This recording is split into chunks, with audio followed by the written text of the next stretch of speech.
नमस्कार दोस्तों, आप सभी का स्वागत है स्टूडेंट हेल्प में। दोस्तों, डिक्टेशन की गति रहेगी 90 शब्द प्रति मिनट। काफ़ी अच्छी डिक्टेशन है। आगामी जितने भी एग्जाम हैं जिनमें स्पीड 80, 90, 100 रखी गई है, उन सभी में बहुत ही महत्वपूर्ण डिक्टेशन रहने वाली है। तो स्टार्ट करते हैं। 3, 2, 1 स्टार्ट।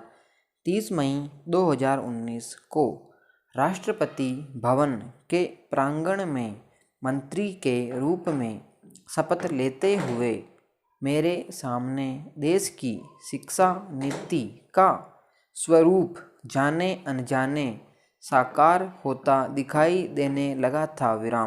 आधिकारिक रूप से शिक्षा मंत्री का उत्तरदायित्व संभालने के उपरांत सर्वप्रथम जिस मुख्य विषय से मेरा साक्षात्कार हुआ वह 34 वर्षों से लंबित शिक्षा नीति का ड्राफ्ट ही था, जिसे मुझे बिना किसी विलंब के देश के समक्ष लाना था। पिछले 3 दशकों में देश और दुनिया में अनेकानेक परिवर्तन हुए। देश वैश्वीकरण, उदारीकरण और आर्थिक विस्तार के दौर से गुजरा, परंतु नई शिक्षा नीति का आगाज नहीं हुआ। देश बदला, दुनिया बदली, समाज और उद्योगों की ज़रूरतें भी बदली, किंतु शिक्षा जगत में कोई क्रांतिकारी मोड़ नहीं आया और 1986 की शिक्षा नीति अप्रासंगिक नज़र आने लगी।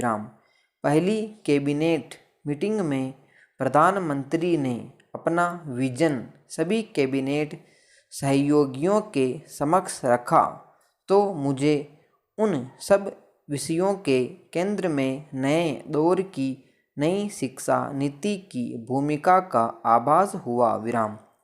साथ ही एक ऐसी जिम्मेदारी का एहसास हुआ। साथ ही एक ऐसी जिम्मेदारी का एहसास हुआ जिसे तय सीमा के अंदर पूरा करना एक प्राथमिकता थी। इस पर गौरव का एहसास होता है कि यह अब एक ड्राफ्ट नहीं अपितु स्वर्णिम भारत की बुनियाद के रूप में देश की जनता के बीच मौजूद एक नीति है।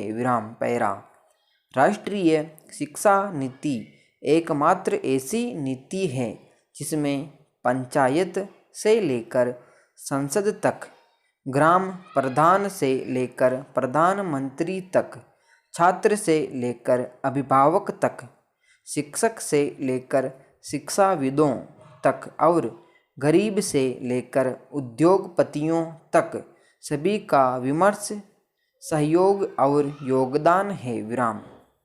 यह पूर्ण रूप से एक ऐसी समावेशी शिक्षा नीति है जिसे दुनिया के विशालतम विचार विमर्श, मंथन और चिंतन के उपरांत अपना स्वरूप प्राप्त हुआ।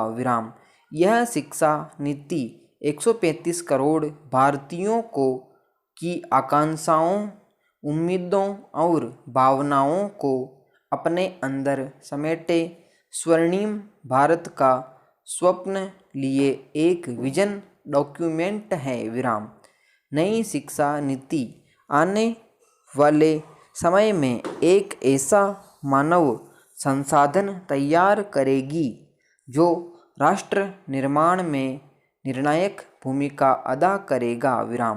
जब प्राकृतिक संसाधन सीमित ही हो और वे सिकुड़ते भी नजर आएं, तो मानव संसाधन में निवेश करना चाहिए। शिक्षा में निवेश एक ऐसा प्रयोग है जिसका लाभ हमें पीढ़ी दर पीढ़ी मिलता रहता है।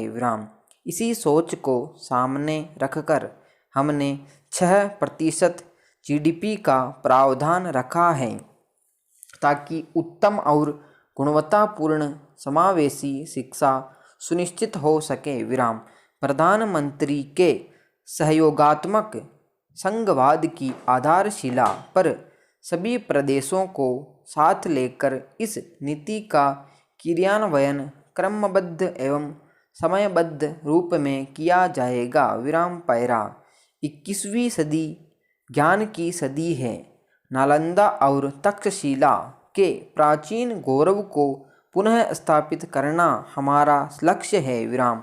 हमारा राष्ट्र पुनः एक ज्ञान शक्ति का उत्कृष्ट केंद्र बने, इसके लिए शिक्षा नीति के स्वरूप को समकालिक बनाने का प्रयास किया गया है। विराम। साक्षरता के साथ कौशल का समावेश करने का प्रावधान कक्षा 6 से ही किया गया है। विराम। गांधी जी का मानना था कि प्राथमिक शिक्षा मातृभाषा में ही दी जानी चाहिए। विराम। इसी विचार को समाहित करते हुए 3 भाषा का फॉर्मूला दिया गया।